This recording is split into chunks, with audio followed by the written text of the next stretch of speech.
pouvoir m'a été donné dans le ciel et sur la terre. Matthieu chapitre 28, 18. Or, à celui qui peut vous préserver de toute chute et vous faire paraître devant sa gloire, irréprochable et dans l'allégresse. Jude chapitre 24. Jésus n'est pas seulement mort, il est ressuscité, il est sorti du tombeau. Aujourd'hui, il est un sauveur vivant. Il a toute puissance dans le ciel et sur la terre. Il a le pouvoir de garder de la chute le plus faible des pécheurs. Il a non seulement le pouvoir de sauver parfaitement, mais aussi celui d'amener à la perfection ceux qui vont au Père par lui, étant toujours vivant pour intercéder pour eux. Si le Fils vous affranchit, vous serez réellement libre. Recevoir Jésus, c'est croire ce que Dieu nous a dit dans sa parole au sujet de son Fils.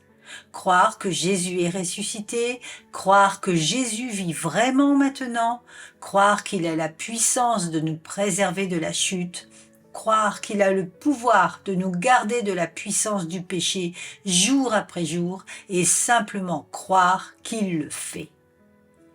C'est là le secret de la victoire quotidienne sur le péché. Si nous essayons de nous garder par nos propres forces, nous sommes voués à l'échec.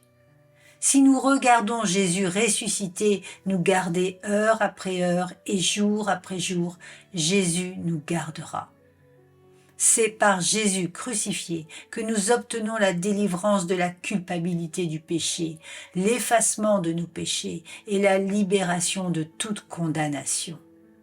Mais c'est par Jésus ressuscité que nous avons la victoire quotidienne sur la puissance du péché. Quelques-uns reçoivent Jésus comme celui qui a porté leur péché, mais ils ne sont pas allés plus loin et en sont restés là. Et leur vie est une vie faite d'échecs quotidiens.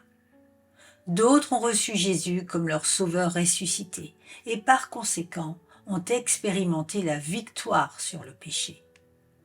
Pour bien commencer dans la vie chrétienne, nous devons le recevoir pas seulement comme celui qui a porté nos péchés et par lequel nous avons trouvé le pardon, mais nous devons également recevoir Jésus comme le Sauveur sorti vivant du tombeau, comme le libérateur de la puissance du péché, comme celui qui nous en garde, et cela nous fera découvrir la victoire quotidienne sur le péché.